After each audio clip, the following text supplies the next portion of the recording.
Peraí, sim. Ok, boa tarde.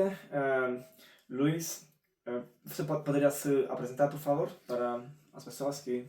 Perfeito, Stefano. Meu nome é Luiz Gabriel Maluf, eu sou brasileiro, sou músico, sou historiador Uhum, e estudei o fandango durante o meu período de graduação, uhum, que é o fandango caiçara, desenvolvido no estado do Paraná, uhum. Brasil. E eu estou muito feliz aqui com o convite, eu agradeço o seu convite por estar vindo aqui no teu podcast, falar um pouquinho sobre o fandango, que é tão importante para a identidade Uhum. cultural do povo do meu estado do Paraná no Brasil, falar um pouco sobre a minha carreira artística e um pouco sobre o meu país. Eu agradeço, Stefano. Eu também agradeço porque você aceitou o convite e, como você sabe, eu fiquei encantado com a música. Para mim foi algo novo. A gente aqui na Europa tem estilos que são parecidos, mas quando eu vi você cantando, realmente fiquei, como disse, encantado e para mim é um prazer ter você aqui e conhecer sobre você e sobre esse estilo de música que para mim é fascinante. Muito obrigado de novo e vamos começar. Vamos lá, obrigado, agradeço. Então, o que é o fandango?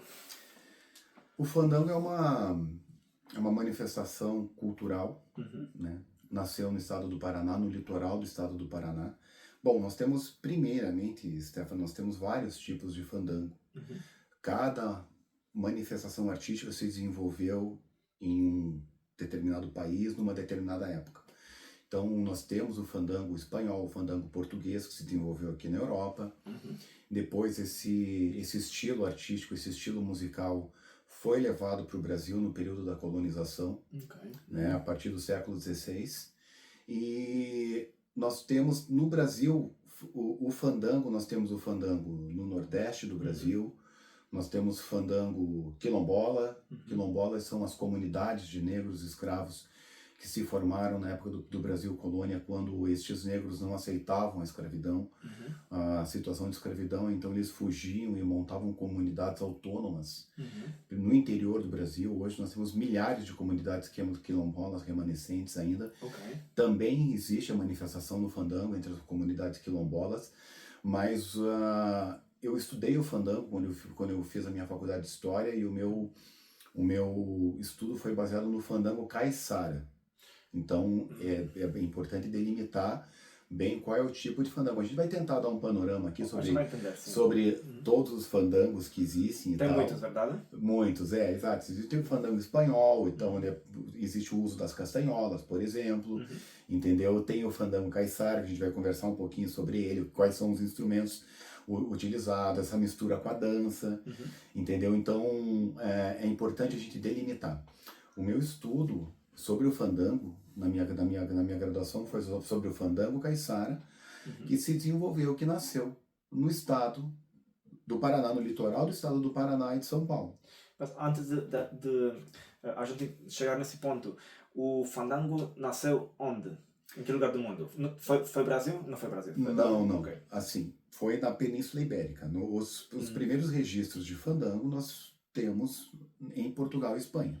Certo? E depois o europeu, a partir da colonização, levou esse estilo, esse estilo artístico, musical, para o Brasil, e lá ele tomou uma nova forma, certo?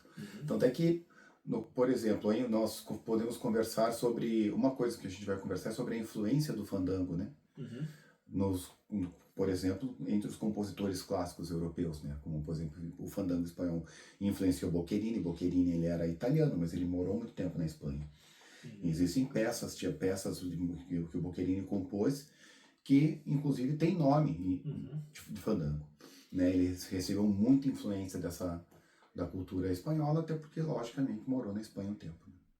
Ok, então a gente vê que tem uma influência enorme na música clássica e também outros tipos de música que a gente vai ver um pouco mais tarde. Eu vou conversar um pouquinho sobre o fandango, os elementos do fandango depois, que eu acho isso interessante, né? A cultura ela é ressignificada, ela é reaproveitada. Então, vários elementos do fandango são utilizados hoje em bandas da atualidade, do jazz, né? Como, por exemplo, eu não tenho como falar do fandango caiçara, do fandango do meu estado do Paraná, sem citar Se for o caso de fazer essa ponte Uhum. entre o fandango originário e tal, com a sua ressignificação hoje por grupos atuais, eu tenho uma banda que inclusive é um grande amigo meu, que é o Ulisses Galeto, Uhum. e a Grace Torres, que é minha prima.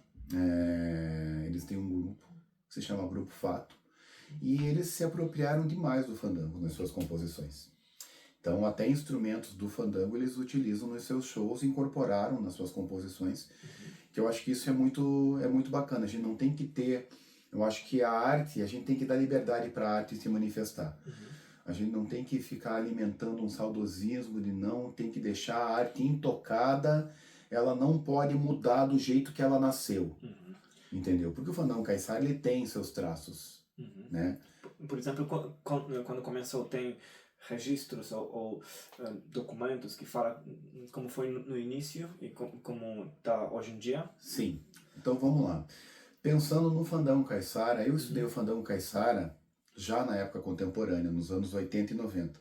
Qual era o caráter do fandango caiçara nas décadas de 80 e 90? Lembrando que eu preciso explicar para quem está nos assistindo o conceito de caiçara. Quem é o povo caiçara? O caiçara é uma mistura do índio, basicamente dos índios carijós, que era a etnia indígena que habitava o litoral do Paraná na época do período da colonização. Tá, então, o estado do Paraná foi colonizado ali a partir de 1530, com os europeus chegando.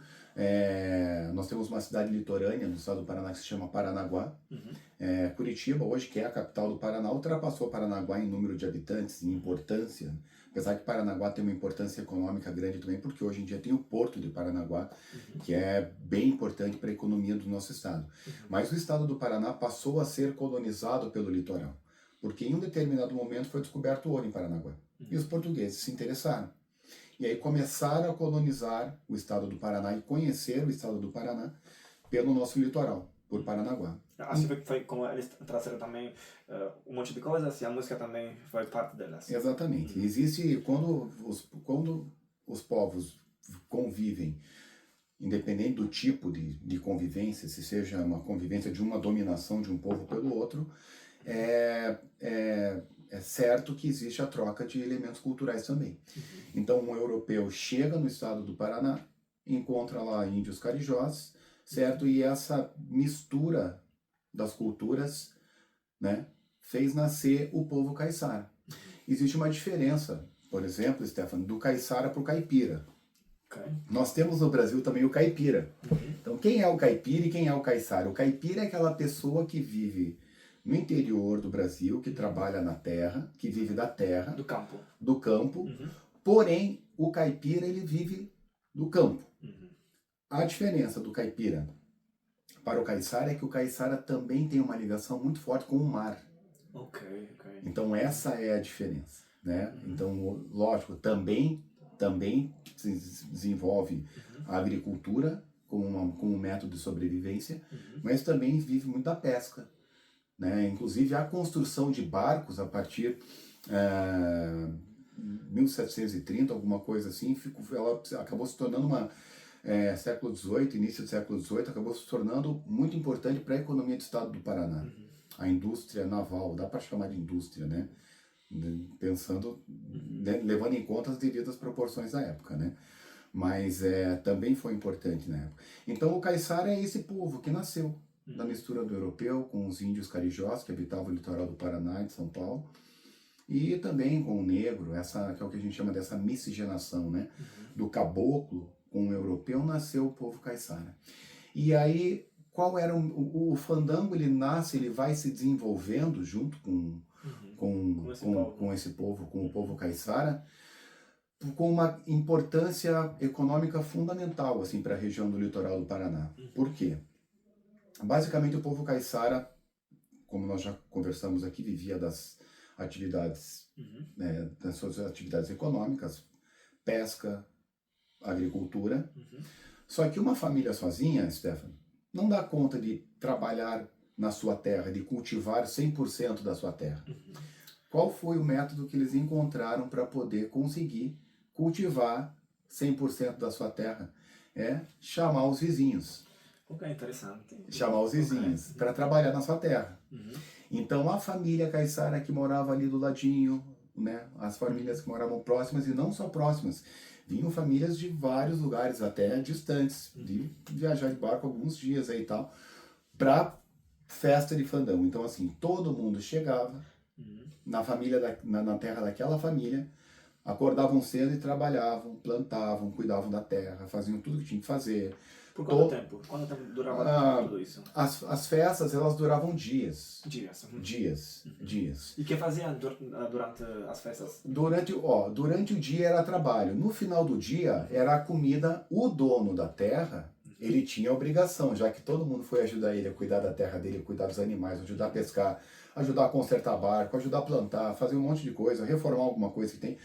Assim, cotidiano, afazeres diários, né? Ele tinha que, por obrigação e também por, né, agradecimento, oferecer comida e festa. E aí então as festas elas começavam no início da noite e iam até as 6 horas da manhã no outro dia. O fandango sempre tinha um grupo, uma banda tocando, que a gente chama de banda hoje. E aí existem os instrumentos característicos do fandango, que é a rabeca, que lembra um tipo de violino. É um instrumento de corda, mas é um instrumento de corda friccionada, porque é tocada com arco. Nós temos 3 tipos de instrumentos de corda, né? Instrumento de corda friccionada, tocado com arco, como por exemplo rabeca, violino, violoncelo, viola e assim por diante. Basicamente a família dos instrumentos de orquestra, né? Nós temos instrumentos de corda dedilhada, que é o violão, como está ali. Nosso violão, daqui a pouco eu vou tocar um pouquinho. Que você vai tocar, sim. Daqui a pouquinho eu vou tocar ele. Né? E aí nós temos um instrumento de corda percutida, que é o piano. Dentro do piano tem um martelinho lá que bate dentro da corda. Então por isso que é um instrumento de corda percutida. E os instrumentos que formam a banda, o grupo musical no fandango, nós temos a rabeca, corda friccionada. Nós temos a viola, que é a viola fandangueira.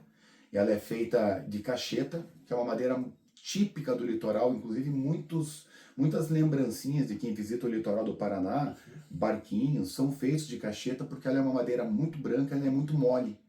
Ela é muito fácil de trabalhar com ela. Entendeu? Então é por isso que a cacheta era utilizada. Uma das madeiras utilizadas para poder fazer a viola. Né? A viola, a rabeca e tal, porque os instrumentos todos eram confeccionados pelos músicos que tocavam. Isso também é uma particularidade do fandango, interessante. Então, na relação à música, é um processo bastante complexo, que fandango é cultura, é assim... Ok, e então, esse foi em que período da história? Foi... Bom, se nós pensarmos que o português chegou em 1530 no nosso estado do Paraná, mas a coisa essa cultura essa miscigenação ela foi acontecendo século XVIII. 200 anos depois ali, acho que né, a miscigenação já aconteceu, o povo caiçara já se desenvolveu e a música também com isso, e esse hábito, porque a música, o fandango, ele nasceu desse hábito do convite de uma família ir na casa da outra família, trabalhar, ajudar nas afazeres diários, no trabalho, e depois a família oferecia o fandango, oferecia a festa e a comida. Né? Você diria que o fandango é uma mistura, se poderia chamar assim, de sei lá, família, com trabalho, com celebração, com cultura, tem uma mistura de vários elementos, verdade?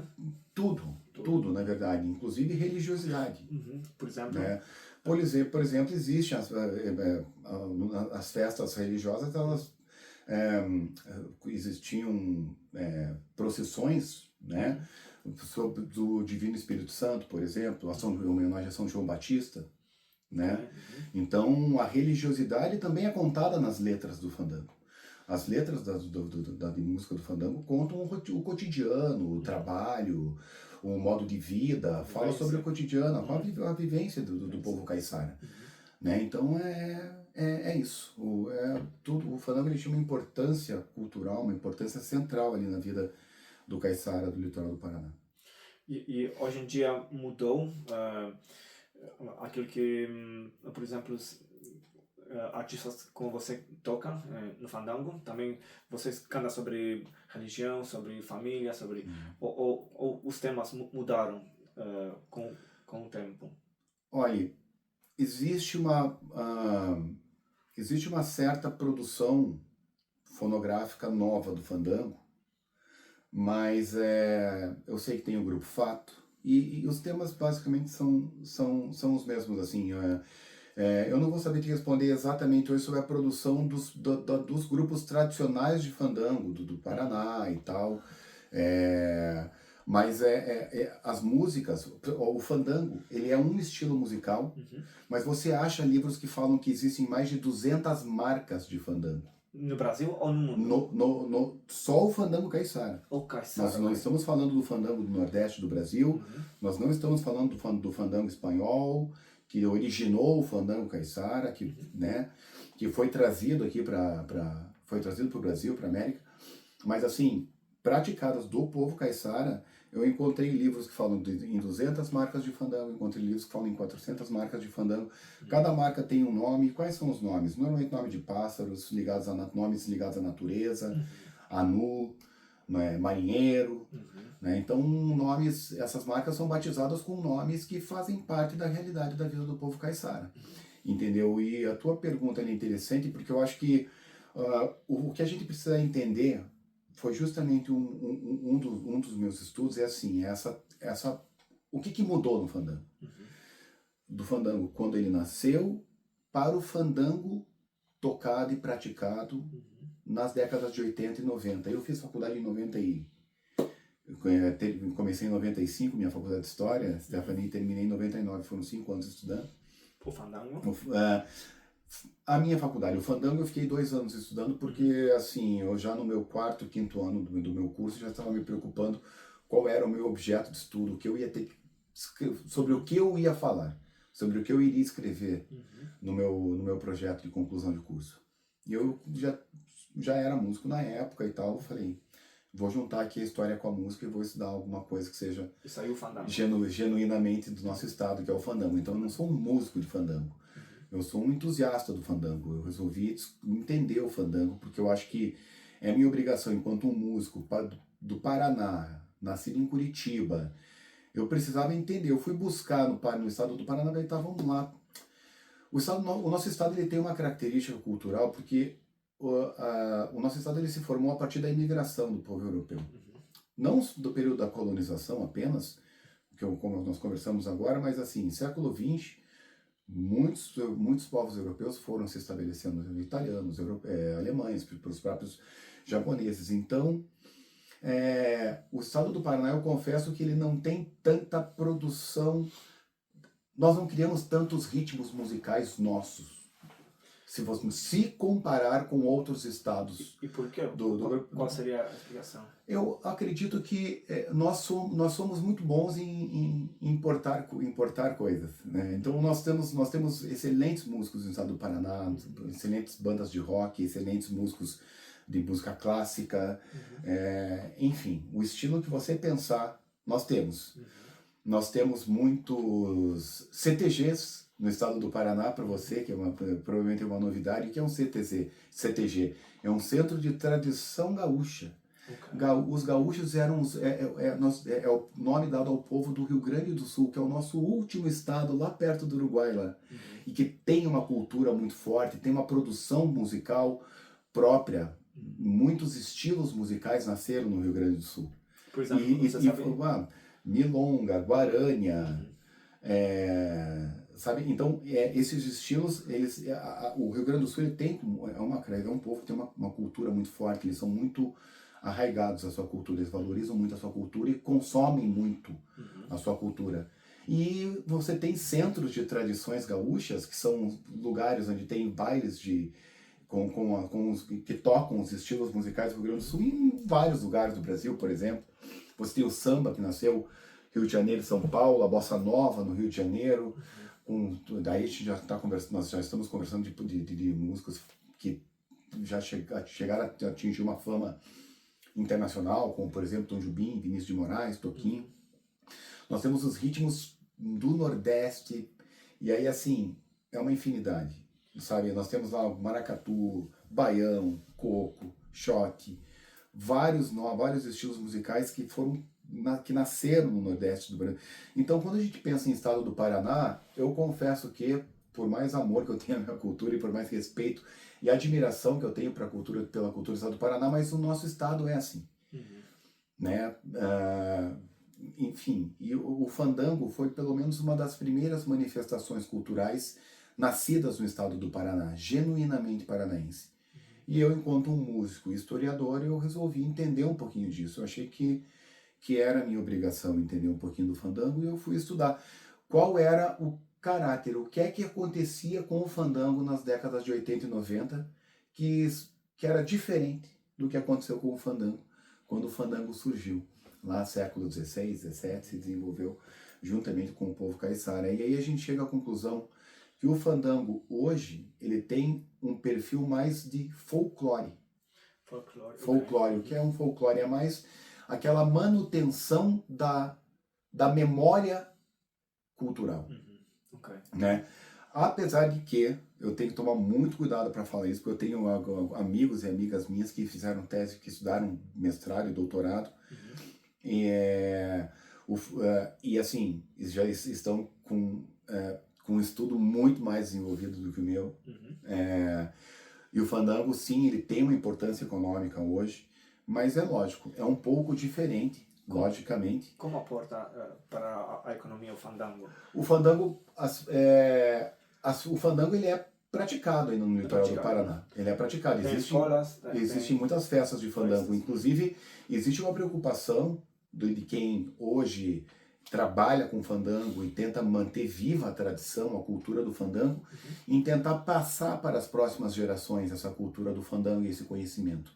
Para que surjam novos violeiros de fandango, por exemplo. Eu estava falando sobre os instrumentos que são utilizados no fandango. Nós temos a viola, que ela tem 10 cordas, e tem uma corda a mais, que tem uma afinação bem aguda, que eles chamam de turina, que ela fica ali berrando no meio quando o violeiro toca ali, ela faz um efeito interessante, típico do fandango, que é a turina, nós temos a rabeca, que é isso mesmo como eu falei, nós temos o adufo, que é um tipo de pandeiro, né?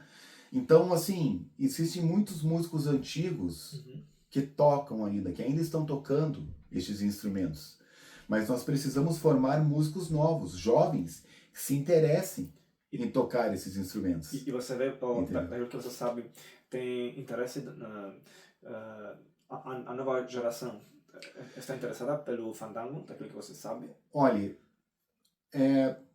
esse interesse, espontaneamente, a gente sabe que é um pouco mais difícil, né? Por quê? Porque, assim, hoje, com o mundo globalizado, com a internet, com cada um no seu celular, o tipo de conteúdo que a gente consome hoje, eu confesso que não é muito comum as pessoas encontrarem vídeos nas suas redes sociais falando sobre o fandango. Então, eu acho que isso tem que ser fomentado, isso tem que ser investido. Sabe quem? O poder público.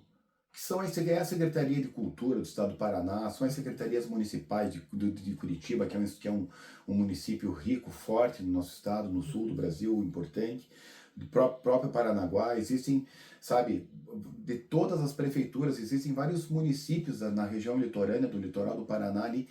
Eu acho que quem é envolvido com cultura, quem está na gestão pública hoje da cultura, precisa dar esse primeiro passo. Criar oficinas de fandango gratuitas para a comunidade, levar a cultura para onde a comunidade está. Chegar lá no bairro, lá na paróquia lá da igreja, que o pessoal costuma ir no bairro, no domingo, na missa, levar uma oficina de fandango lá. Levar nas escolas públicas, municipais, sabe?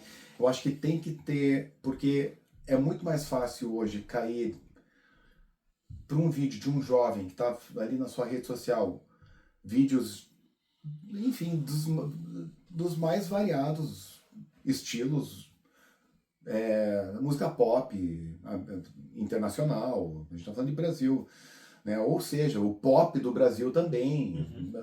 Nós sabemos que existe o pop, existe a música comercial, enfim, aquilo que é feito com o objetivo apenas mercadológico, de mercado, entendeu? Então isso é muito fácil, isso é muito patrocinado hoje por quem tem o mercado fonográfico na mão. São as grandes gravadoras, então os seus artistas são muito impulsionados nas redes sociais.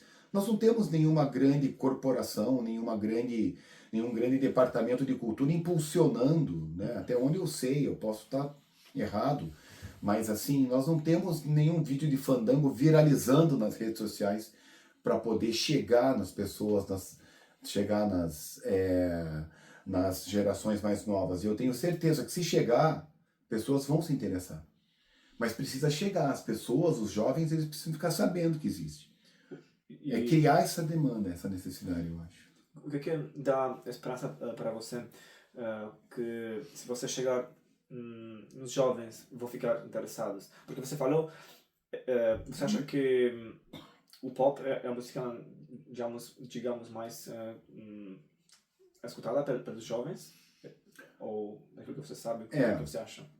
O que acontece? Para a gente poder entender o hábito de consumo da população mundial hoje, porque o mundo é globalizado, a gente precisa entender como é que acontece o mercado fonográfico no mundo hoje. É como se fosse um funil. Existe o que nós chamamos de majors, são as grandes gravadoras. E essas grandes gravadoras, elas já existe todo um segmento, uma rede de comunicação e marketing envolvida.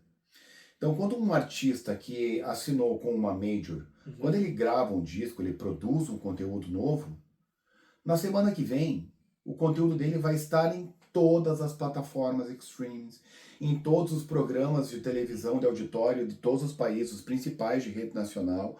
Ou seja, já está tudo pronto. Existem pouquíssimas majors que controlam o mercado mundial fonográfico.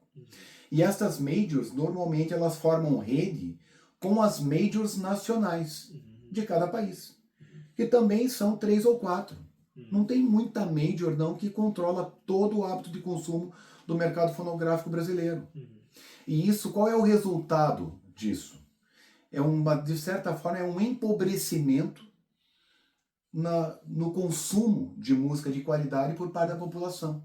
Então nós estamos muito vulneráveis aos artistas das majors, certo? E nós estamos praticamente afastados daquilo que é o que a gente chama assim, vamos chamar de música de qualidade. Ou para a gente poder consumir pelo menos aquilo que acho que merece entrar para a memória, merece a manutenção da memória, coisas que fazem parte da nossa cultura, de cada povo. Aqui nós estamos falando do fandango, mas assim, em cada país tenho certeza que existe esse mesmo problema. Entendeu? Então acho que a gente se afasta um pouco dos nossos reais valores culturais para consumir uma coisa que é muito comum e globalizada de todo mundo. Entendeu? Então, eu tenho certeza que se a cultura, não é que o povo não gosta de cultura e não gosta de aprender. O povo quer, só precisa chegar. Ter acesso. E às vezes você fala, pô, mas tem acesso. Quem não tem um celular hoje na mão tem um mundo de informação. Mas a pessoa precisa ser provocada. Sabe? Não adianta, com certeza. Você pode até, mas começar a procurar culpados. Por que as pessoas não consomem um conteúdo legal, bacana, que vai agregar, que vai fazer que a pessoa tenha consciência sobre o seu próprio povo, consciência de si mesmo, de onde veio, entendeu? Então, assim, mas eu tenho esperança porque existem muitos grupos no estado do Paraná, enfim, que eu posso falar onde eu conheço um pouco mais, grupos muito profissionais, muito bons, que estão mantendo viva essa cultura do fandango. Eu acho que um amigo meu incluiu o contrabaixo no fandango. Eles gravaram um disco há anos atrás, uma banda chama Baiaca. Conhecida nessa região? Ou na região de Curitiba. Eu estou falando sempre do estado do Paraná e Curitiba. Falando nesse pacote do litoral e de Curitiba. Nós temos também um grande músico violeiro, Ian Luthier também, que é o Aurélio, que ele é violeiro, então ele tem uma atuação muito importante, bem presente na manutenção do fandango no litoral do Paraná. Existe, como eu falei, o Grupo Fato. O Grupo Fato, ele incorporou elementos do fandango nas suas composições. Então, por exemplo, além um dos recursos usados para tocar o fandango, não são apenas os instrumentos, a rabeca, a viola e o adufo e tal, mas também o tamanco, que é um tamanco de madeira que normalmente o fandango era dançado. Nós temos dois tipos de fandango, que é só o bailado ou o valsado, e nós temos aquele que é o sapateado também, né? Então, normalmente, estes tamancos eram feitos de uma madeira resistente, usavam a canela no litoral do Paraná, porque é uma madeira dura e aguenta, né? Então, o tamanco, eles dançavam o fandango batido normalmente em assoalhos de madeira, que é para poder dar. Primeiro, a madeira absorve mais, né? Não vai, né? Você não vai precisar fazer tanto esforço com a tua perna, assim, ou seja, não vai cansar tanto a tua perna, não é tão duro quanto você bater num chão, numa pedra, enfim, concreto, né, e tal. Então era feio, até porque nós estamos falando de um fandango que nasceu há muito tempo atrás e as casas eram de madeira, né. E hoje se mantém essa tradição do assoalho de madeira porque a madeira ela é um material mais acústico, faz mais um som mais alto, mais bonito, né, para dançar as marcas que são batidas, né, sapateadas, né. Então, o tamanco, eu falei porque o Grupo Fato, eles são meus colegas, conheço muitos anos, eles inventaram um instrumento musical que são como se fosse uma tábua, uma superfície com vários tamancos pregados, e quando você pode bater o tamanco na tábua, mas eles fazem isso com a mão. Lógico, eles também colocam o tamanco, e tem um determinado momento que o grupo todo dança no palco com os tamancos. Apenas a gente não vai poder mostrar os vídeos para vocês, porque tem a questão de copyright e de direitos autorais. Mas assim, a gente pode depois ir colocando uma legenda com alguns links e tal, enfim, para poder dar um pouquinho de referência mais audiovisual do que a gente está conversando aqui, professor. Mas enfim, hoje nós temos uma outra artista também, que é a Renata Rosa.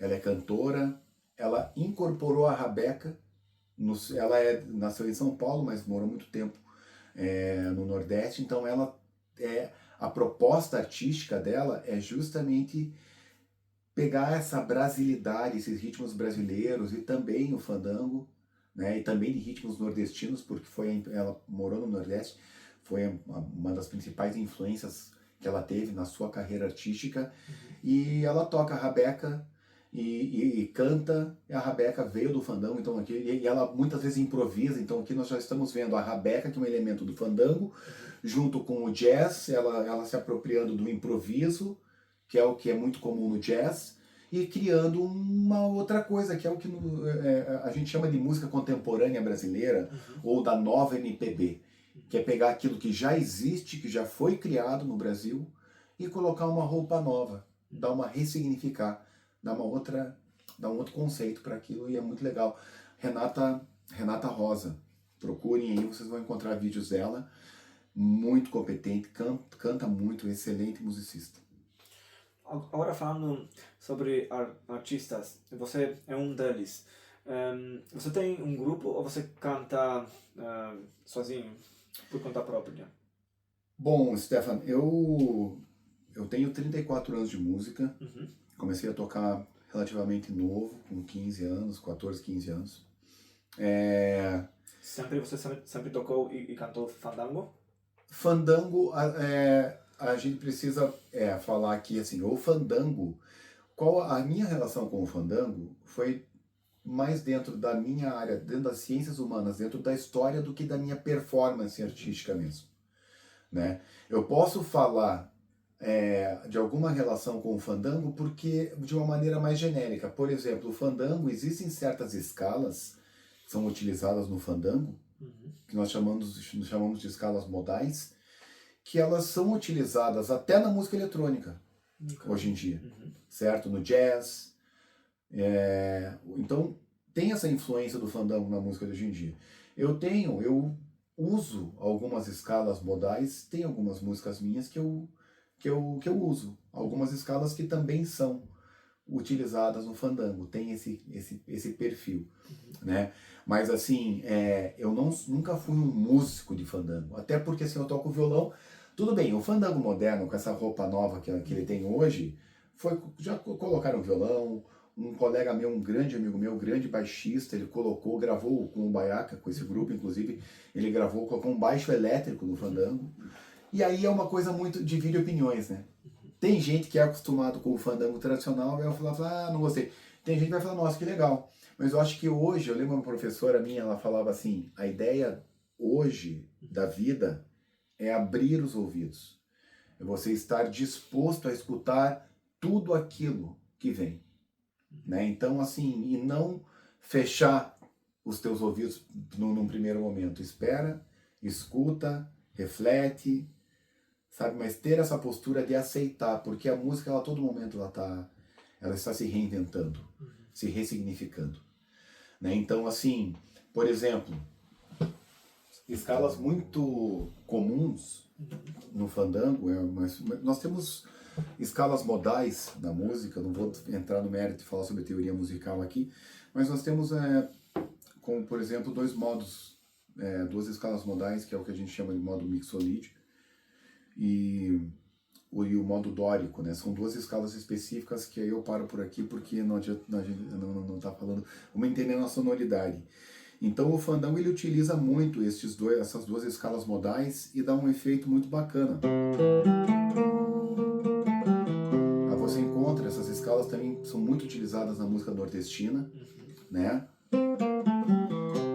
Uma escala maior,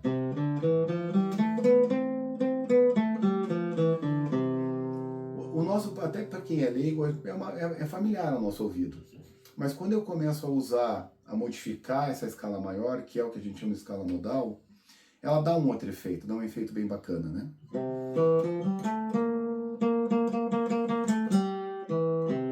Hermeto Pascoal, um grande compositor brasileiro, ele também utiliza dessa escala modal. Tem uma música dele que se chama O Ovo, do Hermeto Pascoal, que é...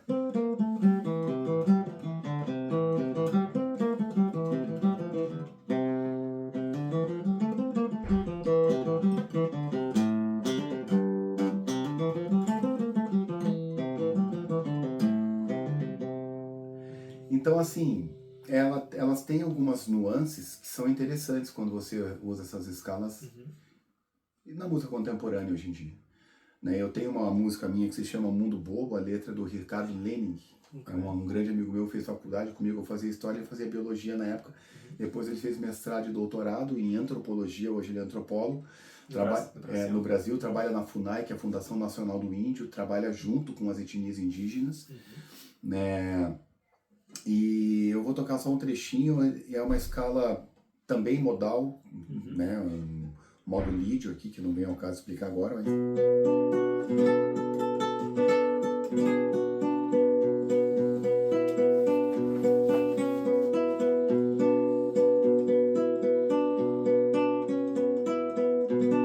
Essa escala é uma escala lídio, para quem é músico, para quem tem teoria de música, sabe que o modo lídio é com a quarta aumentada, né? Com o mixolídio, aqui fazer um parênteses, sabe que com a sétima menor, então pega a escala maior, põe a sétima menor, ela dá um efeito interessante. O modo dórico também é uma escala menor com a sexta maior.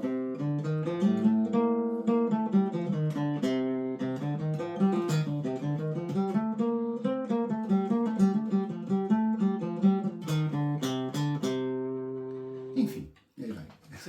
Muito obrigado, foi muito bonito, muito lindo. Sim, é uma música que te chega muito fácil no coração. Chega muito é cantado com a alma, tudo aquilo que é verdadeiro, né, Stefan? Chega muito fácil no coração, é isso mesmo. E é isso, então, falando um pouquinho da minha carreira artística, né, retomando aqui a pauta, né, eu tenho 34 anos de música, comecei estudando violão clássico na minha vida, quer dizer, eu toquei 6 meses, que é o que a gente chama no Brasil, tocar de ouvido, sem aula.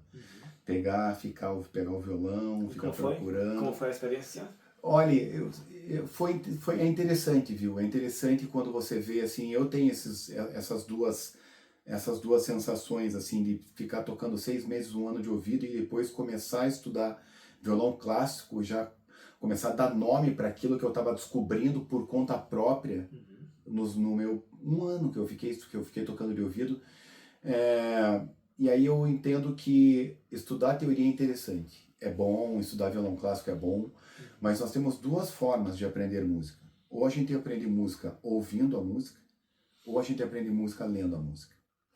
E eu cheguei à conclusão que é interessante você primeiro aprender a música, ela entrar pelo ouvido. Você acha que é melhor? Eu acho que é melhor porque desenvolve mais a sensibilidade artística, desenvolve mais... O ouvido é a matéria-prima. É a principal... É a nossa principal sensibilidade para a música. E a gente precisa aprender a música pelo ouvido. A gente tem que tomar muito cuidado quando... tudo bem, é uma postura correta. Você, eu quero aprender a tocar um instrumento, então eu vou fazer a coisa correta. Eu vou procurar uma aula e vou começar a ler partitura. Toma cuidado porque, assim, eu imagino que a parte do cérebro, Stefano, que a gente use para calcular a partitura é uma interpretação de símbolos. O que é a escrita musical? A escrita musical são símbolos, cada símbolo daquele tem um valor, e você aprende a interpretar aquele valor. Quando você lê uma partitura, o que é que você está treinando? Quando você consegue ler rapidamente uma partitura, o teu cérebro tem a capacidade de interpretar rapidamente aqueles símbolos que estão escritos na partitura. Mas não é, você não está usando a sensibilidade. Entendeu? Então eu antes, um ano, eu acho que eu desenvolvi o meu ouvido muito mais naquele ano que eu estava aprendendo sozinho, sem uma aula. Tudo bem, né? Eu comecei a adquirir, qual foi o lado negativo? Eu comecei a adquirir alguns vícios no jeito de pegar o instrumento, na postura. Isso como afeta? Isso é bem prejudicial, porque assim, dependendo, se você não tiver uma postura correta, tem muita coisa que você não vai conseguir tocar, ou que você vai usar um esforço maior para tocar. E esse esforço maior na tua mão, seja na esquerda, na direita, esse esforço maior nós chamamos de tensão. Então, é como se quando você não está com a postura correta, quando você está começando a estudar violão, ou qualquer outro instrumento, não, vamos falar do violão, porque o violão, as notas elas não vêm prontas. As cordas estão ali. Se você não afinar o violão, nem as cordas soltas, as notas das cordas soltas, vão estar prontas, porque o violão vai estar desafinado. Então você tem que construir a nota. Existe uma posição correta para você pegar no violão. Ó, tá errado. Tá errado. Tá certo. Porque agora você está escutando, não tem barulho, não tem ruído nenhum. Entendeu? Se você não sabe deixar o teu braço e a tua mão numa posição correta para sair o som da nota, né, você vai ter mais dificuldade. Ou seja, e quando a gente está aprendendo a tocar violão, a primeira coisa que a gente pensa, se o som não está saindo, é que está faltando força. Então o que você vai fazer? Você vai apertar mais. Mas se a tua postura está errada, não adianta apertar mais. E dá para você calcular essa força a mais que você coloca no violão. Isso nós chamamos, tem um nome na música, nós chamamos de tensão. E quando você coloca tensão, você não toca confortável. Você não toca leve. E tudo fica mais... Você sofre mais para tocar. Você perde o prazer. Exatamente, você sofre, fica mais sofrido, fica feio. Fica o que a gente chama no violão clássico, quem vem no violão clássico fica uma técnica suja, porque vai sair um monte de ruído, vai sair aquela, né? Então, assim, essas são as duas coisas. Você o lado lá atrás respondendo, olha o tamanho da minha resposta para você.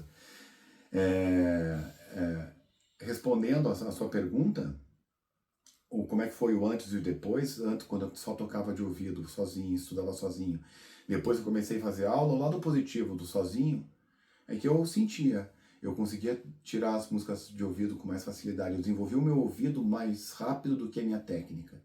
Depois eu comecei a fazer aula, eu acabei desenvolvendo minha técnica, desenvolvi meu raciocínio na interpretação, na leitura musical, mas o meu ouvido foi ficando um pouquinho para trás.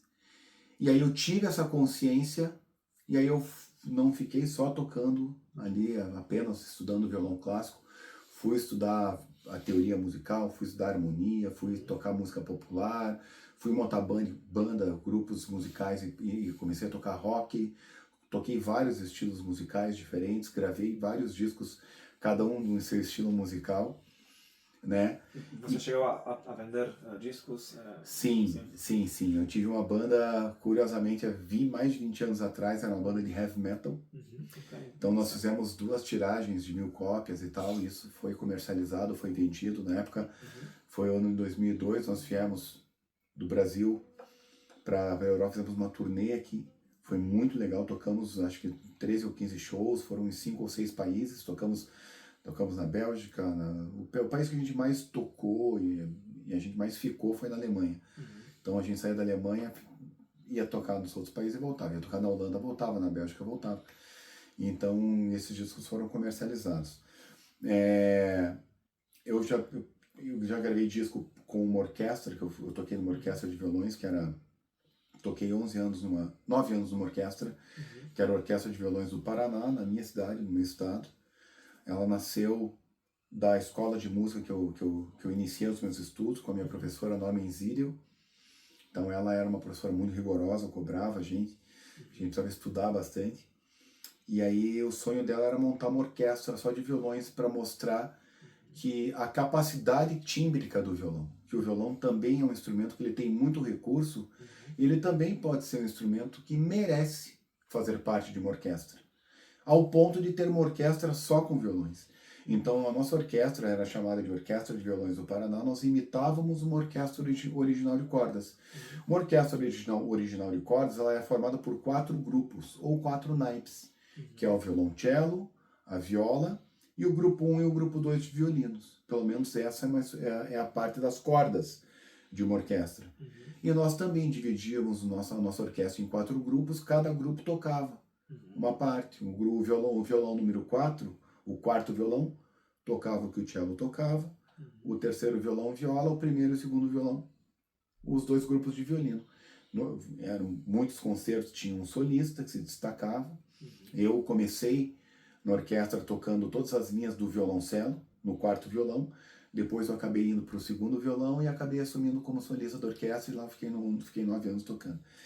Gravei disco também, esse disco não foi comercializado, mas foi enviado para as rádios e tal, tocou muito em rádio no Brasil e tem programas de televisão também, nós chegamos a gravar 2 ou 3 programas de televisão e tal. Gravamos na Rede Vida, que é uma TV católica, é transmitida para todos os países católicos do mundo. Então foi assim, tem alguma coisa, boas histórias para contar um pouco da minha carreira aí.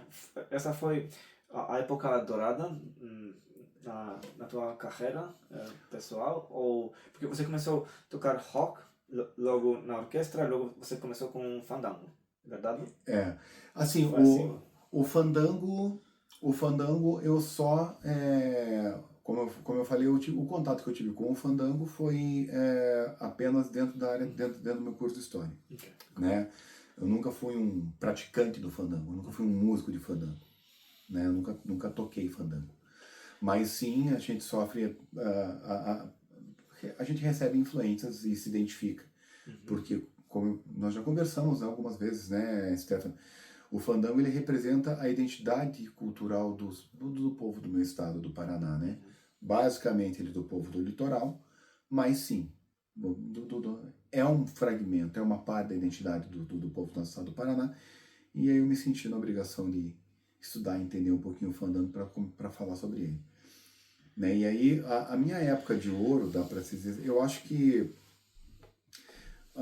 tudo na vida é um processo, né? E nós, enquanto artistas, falar de mim, não posso falar por todo mundo, logicamente, mas eu acho que eu venho me reinventando com o passar dos anos. Cada disco que eu gravo, acho que ele acaba somando na tua carreira.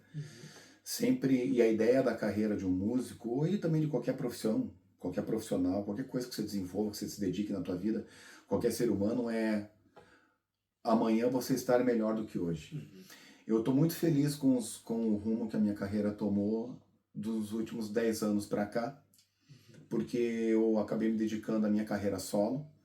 Eu resolvi ocupar a frente da banda, começar a cantar mesmo. Eu sempre era o guitarrista, eu era o integrante da banda, né? Então eu gravei os meus 2 últimos discos eu cantando. O meu penúltimo disco foi em 2018, o nome é Movimento Parabólico. Esse disco ele está em todas as plataformas stream, então para achar basta escrever Movimento Parabólico, mas é legal colocar o meu nome junto, Luga Maluf, para não cair em um monte de aula de matemática e física. Então, as pessoas que quem tiver interesse pode encontrar você facilmente na internet. Isso, eu tenho meu canal no YouTube, que é o meu canal pessoal, Luga Maluf. E lá eu tenho os meus 2 últimos discos, eles representam um compilado, acho que de tudo aquilo que eu já toquei na minha vida, de todos os estilos. Aí eu não estou entrando no mérito de falar qualitativamente, se porque eu não estou ligando o fato de eu ter passado por vários estilos musicais como uma qualidade, e sim é uma característica. Porque você tem músicos e artistas que são excelentes e tocaram apenas um estilo musical a sua vida inteira. E tá tudo certo. É apenas uma característica do meu histórico enquanto artista. Eu sempre fui muito ligado à música autoral. Eu sempre achei importante o músico criar e compor. E sempre tive muita vontade de criar e compor, então eu sempre tive trabalhos paralelos autorais.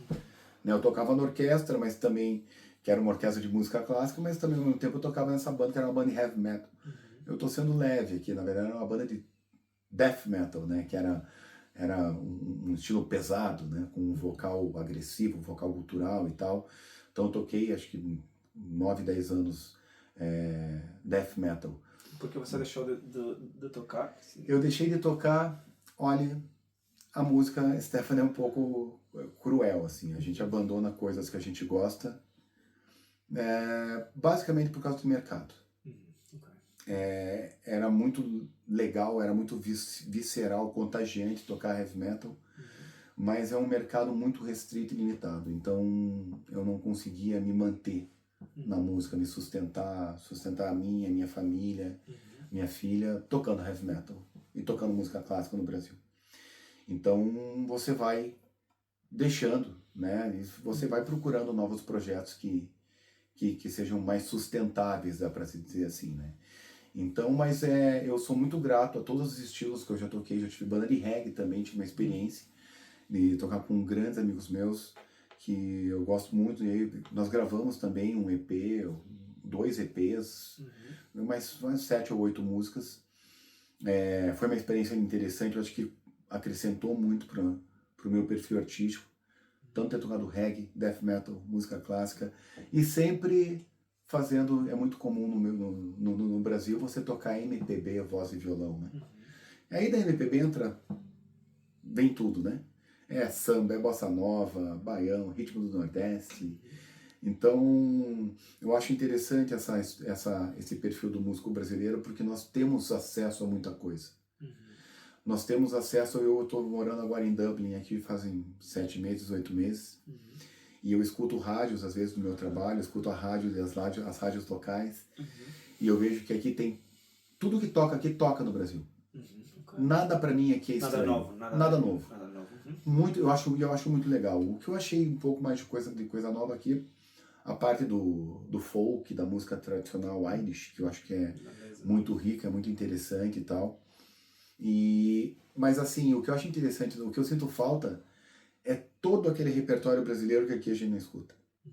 Então, assim, modéstia à parte, já elogiando o meu país, elogiando um pouco da cultura brasileira, nós temos acesso a tudo aquilo que escuto aqui na Europa, mas nós temos todo um arcabouço cultural, toda uma produção fonográfica, musical, que basicamente é ouvida lá no Brasil. E assim, quando um estrangeiro, nós sabemos que tem muitos, porque os japoneses gostam muito, muito de música brasileira, a música brasileira é muito bem aceita em vários lugares do mundo. Quando as pessoas acabam tendo contato com a música brasileira, elas se apaixonam, porque eu acho que é uma música muito rica. Isso quer dizer que vocês têm muitos eventos internacionais, culturais, onde vocês fazem tipo como um intercâmbio de música e de culturas? Sim, o Brasil, assim, nós nos apropriamos, nós temos bandas e grupos musicais com alta qualidade em qualquer estilo musical que você escolha. Nós temos, por exemplo, na minha cidade, o Murilo da Rosa é um grande violonista flamenco. Ele gravou, eu convidei ele para gravar ele gravou uma música, duas músicas no meu disco de 2018, que se chama intitulado Movimento Parabólico. É um violonista flamenco. Nós temos um grupo em Curitiba que se chama Jazz Cigano, que é muito interessante também. Nós temos excelentes bandas de rock. Eu estou falando de Curitiba. Eu não tô nem falando de São Paulo. Curitiba tem, assim, Curitiba e grande região tem 3 milhões de habitantes. São Paulo nós estamos falando coisa de 20 milhões. Rio de Janeiro a gente está falando coisa de 11 milhões, 9 milhões. O mercado é muito mais amplo. É muito mais amplo. Então tem muita gente fazendo muita coisa variada e muita gente competente, bandas assim, que podem tocar em qualquer lugar do mundo. Você pode escolher lá e pode tocar que é o que a gente chama na música, vai entregar o serviço com qualidade. Assim. Se você for pensar, como nós estávamos falando um pouco sobre o fandango. O fandango, caiçara, eu achei em livros falando que ele tem 200 marcas, 400 marcas, 30 e poucas marcas de fandango. São variações dentro do mesmo estilo. E aí nós estamos falando de um estilo musical. Né? Paraná provavelmente tem outros, mas não são tão conhecidos e tal. Né? Mas nós temos... O Brasil tem 27 estados, mais de 5 mil municípios. Então tem muita coisa. A produção artística ela é muito intensa, ela é muito variada. Né? Então, a cultura brasileira é muito rica, não só em música, mas a gente sabe, gastronomia, dança, muita coisa. Mas o que eu queria te perguntar, você falou de vários estilos de música que você tocou, qual é o teu favorito? Olha, para ser objetivo, né, para responder a tua pergunta, Stefan, se fosse para eu escolher alguma coisa para tocar, assim, um estilo musical, eu escolheria o samba rock. Eu gosto muito de um grupo de São Paulo, fez muita fama, hoje não é tão famoso assim, tão conhecido, as novas gerações, né, por exemplo, elas não conhecem, mas eu gosto muito de um grupo que foi um dos precursores, ou um daqueles que inventaram o samba rock, que é o grupo Trio Mocotó, de São Paulo. Eram bem conhecidos durante a década de 70, 80 no Brasil e tal. E eu gosto dessa mistura. É difícil para nós, que nem eu vou falar por mim, né? Eu sou um músico brasileiro. É difícil para mim, no lugar que eu nasci, no país que eu nasci, a gente se dedicar a tocar uma coisa só, ou gostar de uma coisa só. Normalmente é uma mistura de vários estilos musicais, porque nós consumimos o pop internacional, enfim, tudo aquilo que de repente aqui na Europa consomem também e tal, e a gente escuta também no Brasil. Né, mas nós escutamos também, temos à nossa disposição todo o arcabouço da produção fonográfica brasileira, que é uma riqueza enorme. O fandango, nós voltando a falar um pouquinho do fandango, é um estilo musical, né? E ele tem muitas variações. Então nós estamos falando de muitas variações dentro de um estilo. Então é difícil falando por mim, para nós, músicos brasileiros, assim, a gente se apropriar de um estilo só, né? E tá tudo certo. Isso é uma questão mais, como eu já falei, é mais uma questão de gestão de carreira. Da proposta artística de cada um, né? Existem músicos que tocam apenas um estilo, só samba ou só rock, durante a vida toda, e tá tudo certo. Isso não diz respeito à qualidade, e sim diz respeito a perfil artístico. Eu passeio por vários estilos musicais, mas aquilo que mais me agrada é o samba rock. Eu gosto muito de Tim Maia, Jorge Ben, como eu já falei, o Trio Mocotó, coisas mais atuais, né, o Seu Jorge, que já é um grande músico, compositor, cantor, não é tão atual assim, já está com a sua carreira bem alicerçada, já bem reconhecido, dentro e fora do Brasil, mas é um ritmo, para mim o samba rock é um ritmo dançante, vibrante, e eu penso muito no show ao vivo da banda. É lógico que é interessante você tocar músicas mais intimistas, mais reflexivas, mais lentas e tal, no show ao vivo, mas normalmente você precisa pensar no ritmo do teu show ao vivo, na sequência das músicas, se deixar uma coisa vibrante para cima, para as pessoas se divertirem. Eu acho que o samba rock ele traz isso. E foi o samba rock que mais te marcou, que, vamos dizer, mudou a tua vida? Olha, eu acredito que todos os estilos, todos os projetos musicais, seja autoral, ou seja bandas que nós chamamos de bandas covers, eu acho que de certa forma agregaram um pouco na minha carreira artística. A época que eu toquei por 10, 15 anos na música clássica, me agregou de alguma forma. Quando eu toquei rock pesado, heavy metal, death metal, eu gravei ali um EP, uma participação especial em um disco em 1993, eu gravei vinil ainda. E aí gravei um outro disco em 99 que eu tive a oportunidade de fazer uma carreira, fazer uma turnê na Europa. Nós tocamos em 5 ou 6 países, foram acho que quase 15 shows. O heavy metal ele agregou na minha postura de vida. O heavy metal, o som pesado, ele é muito daquela coisa, o headbanger, né? Ele gosta de atitude no palco, atitude.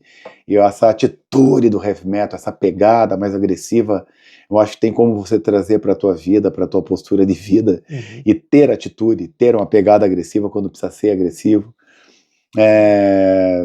Eu toquei reggae um tempo também, por acho que uns 7, 8 anos, com uma banda de uns grupos amigos, de vários grandes amigos meus, uma banda chamava Rudá. Eu acho que a sensibilidade, a sutileza do reggae, da guitarra do reggae também agregou na minha vida. E eu sempre fiz voz, violão, MPB em barzinho, né? Isso é muito comum no Brasil, né? E aí MPB é um mix de tudo que existe, né? Você toca baião, samba, forró, rock nacional. O rock nacional também somou muito na minha carreira artística. Bandas clássicas dos anos 80, brasileiras, Legião Urbana, Titãs, Paralamas do Sucesso, Engenheiros do Havaí, Replicantes, que é tipo um punk rock brasileiro e tal. Até dentro do punk rock, nós também temos bandas excelentes brasileiras, Replicantes, Inocentes, que é quais são os ícones do punk rock mundial. Nasceram aqui na Inglaterra, Sex Pistols, e aí você vê Dead Kennedys e tal. Então, o Brasil é uma riqueza cultural enorme, e aí eu confesso que é um pouco difícil. Eu acho que cada estilo musical que eu toquei, ela contribuiu de alguma maneira na minha carreira artística, assim, no momento de forjar, de construir o meu perfil artístico, assim, quem é Luga Maluf hoje, assim. Eu acho que os meus 2 últimos discos, eles falam muito disso, assim, o Movimento Parabólico, que eu gravei em 2018, e Eu Penso Logo Insisto, em 2022, é uma compilação, é uma mistura de tudo isso. Todas as experiências artísticas que eu tive ao longo da minha vida, eu sou bem feliz, sou bem satisfeito com aquilo que eu fiz. E para as pessoas, qual seria o conselho? Porque as pessoas deveriam começar com a música, com o fandango, como a música poderia mudar a vida dos jovens e das pessoas que começam com a música. Qual seria o conselho que você daria? Olha, aí eu tenho uma mensagem, né, que é para todo ser humano em geral. Primeiro, nunca é tarde. O prazo de validade da música é de uma existência. Nunca é tarde para você começar a estudar música, e nunca é tarde mesmo. É muito diferente de um atleta. Muitas vezes, dependendo da modalidade, um atleta, o alto rendimento dele dura 10, 15 anos. Nós temos aí atletas aposentados com 30, 35, 40. Na música o tempo conta a favor. Né? Então, nunca é tarde para você começar a estudar música.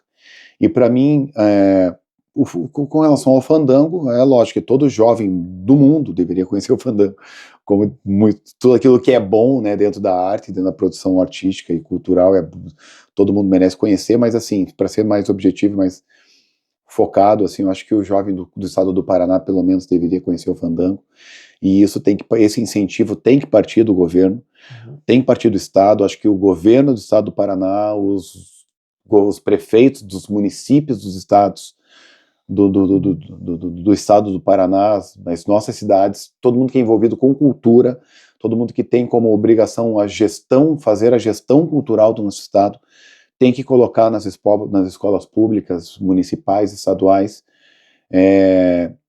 tem que dar oportunidade para o jovem conhecer o fandango, porque ele faz parte da identidade cultural do estado do Paraná.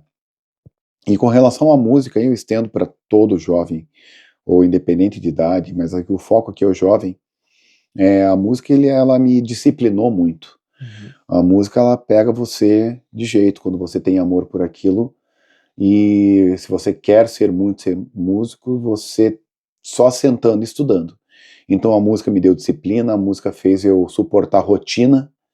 Eu passo muitas vezes, quem é músico sabe disso, a gente passa aí 10, 12 horas estudando música num dia, 4 horas, 6 horas, e a sensação que a gente tem que nunca é suficiente. Então, e sempre você está buscando alguma coisa que está lá à frente, que você não sabe se vai atingir. Acho que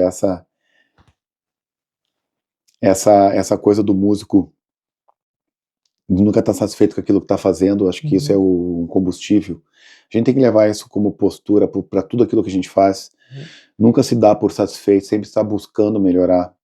Perseverança, resiliência, que é você ser resiliente, né? A palavra resiliência quer dizer isso, perseverança, se manter sempre fazendo aquilo, buscando aquilo que você quer, né? E eu acho que a música, ela emancipa intelectualmente, ela politiza. A música, ela politiza. Você pode ver muitos artistas, através da sua obra, dão muitas mensagens, enviam muitas mensagens políticas de conscientização política dentro da letra de uma música, dentro de uma peça de teatro. E eu acho que a música, acho que é a palavra mais forte, o termo mais forte que tem, a música, ela humaniza.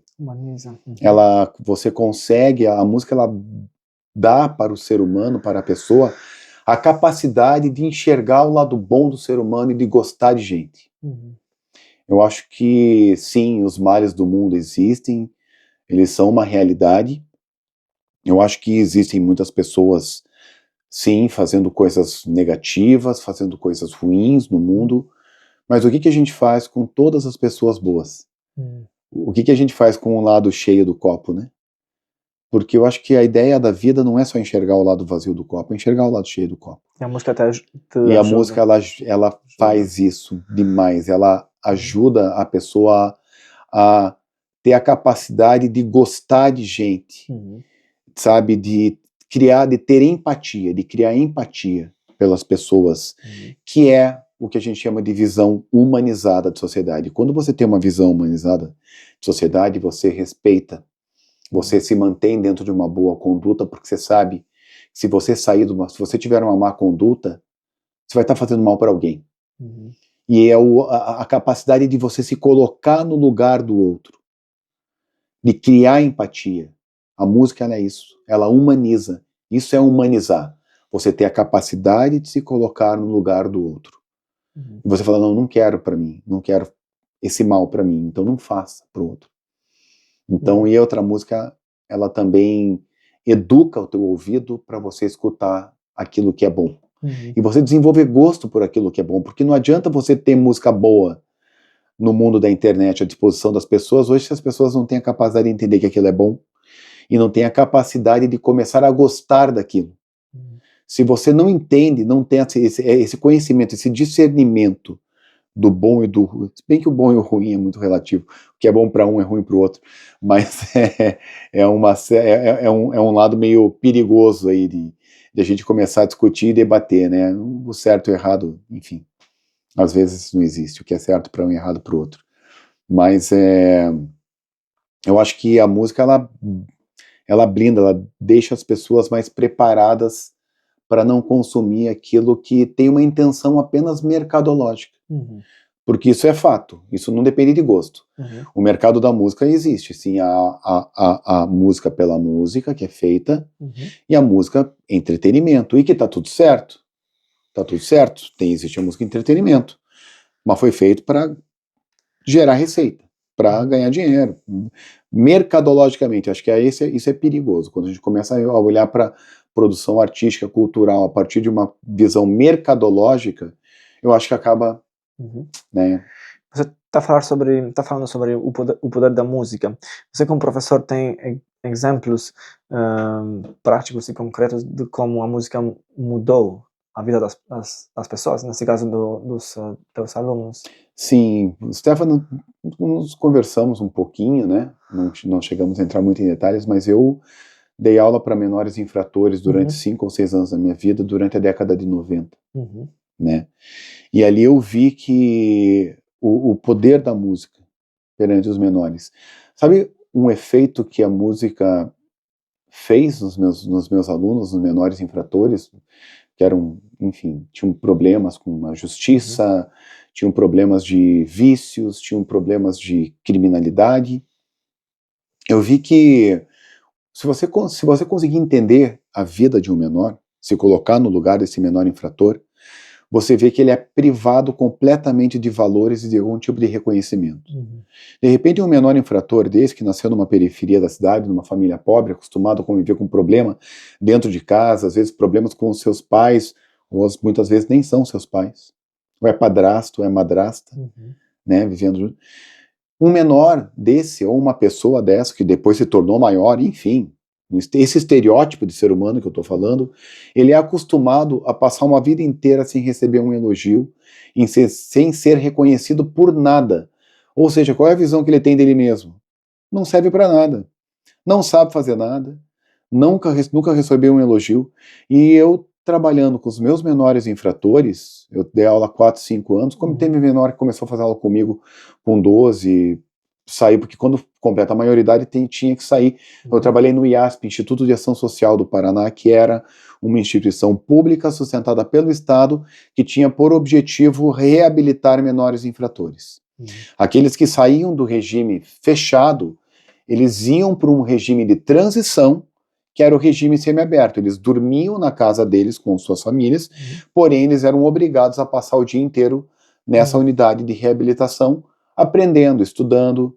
Muitos estavam ali sendo em fase de alfabetização, entendeu? Ou ali fazendo oficinas profissionalizantes para sair com uma profissão dali, entendeu?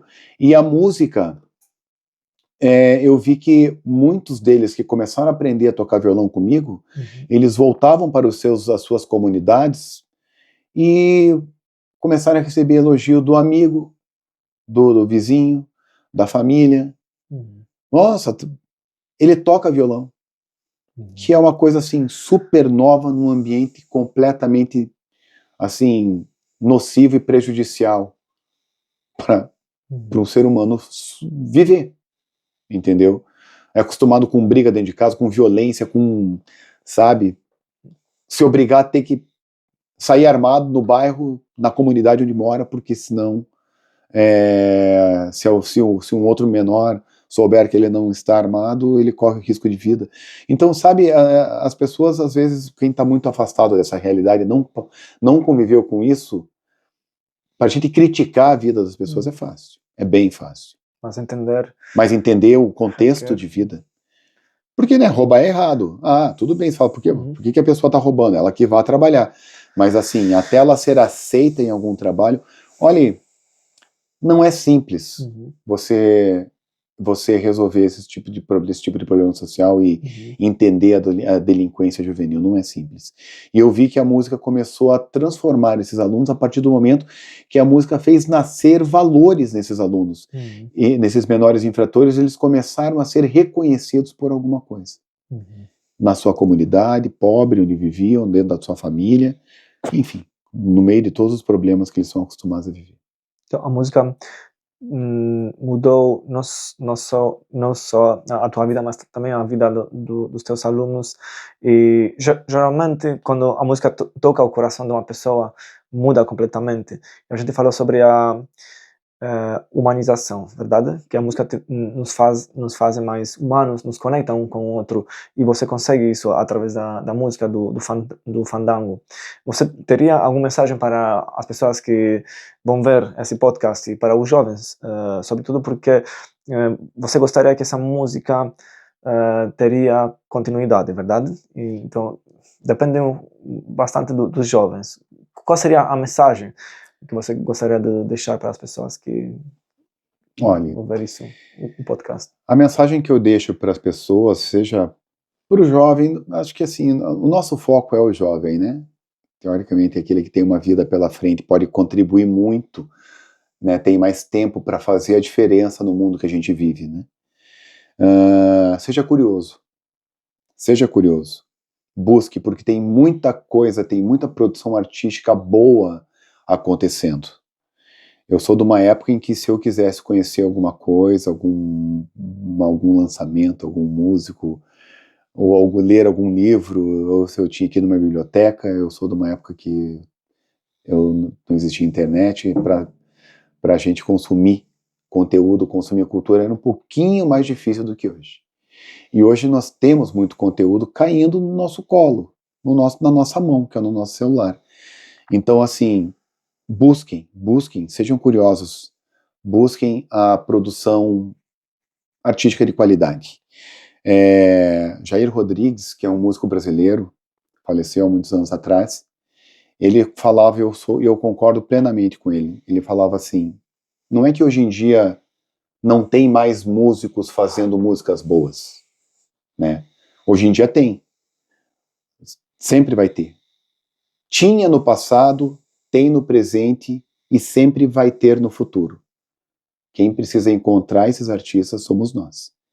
E a tecnologia, no que diz respeito à comunicação, ela está bem desenvolvida. Se a gente tiver um pouquinho de curiosidade e um pouquinho de esforço, a gente vai conhecer coisa boa. Tá bom? Se eduquem seus ouvidos. E como uma professora minha de uma faculdade de música que eu fiz, mas eu não terminei, ela falou que a ordem do dia hoje é abrir os ouvidos. A música, a gente não tem mais espaço para preconceito nenhum, com nenhum ritmo. Não existe estilo musical ruim. Existem determinados artistas que não tocam tão legal determinados estilos, mas tudo a gente pode aproveitar. Então sejam curiosos e busquem o conhecimento, busquem a emancipação da cabeça, da mente e do coração e busquem uma visão humanizada da sociedade, porque o ser humano tem futuro. A vida é bela. Então, Luiz, muito obrigado. Luiz, através da música, compartilha o amor, sabedoria, a positividade e o melhor que ele tem. E ele tocou muitas vidas. E a música mudou a vida dele e a vida de muitas pessoas, sobretudo essas pessoas que às vezes são esquecidas pela sociedade. Muito obrigado, Luiz, por esse tempo e por compartilhar tanto conhecimento, o amor que você tem pela música, e espero que você possa voltar aqui. Eu sei que você tem muitas histórias reais de vida, e que a gente pode aprender muitas coisas de você. Então, ele compartilhou a história dele, também espero vocês aqui. Vamos compartilhar juntos as histórias para aprender dos outros, para ser melhores, e nada, pois, é isso, compartilhar amor, positividade e sabedoria. Muito obrigado pelo tempo. Muito obrigado, professor, meu professor, foi um prazer. meu amigo. Ok. Já.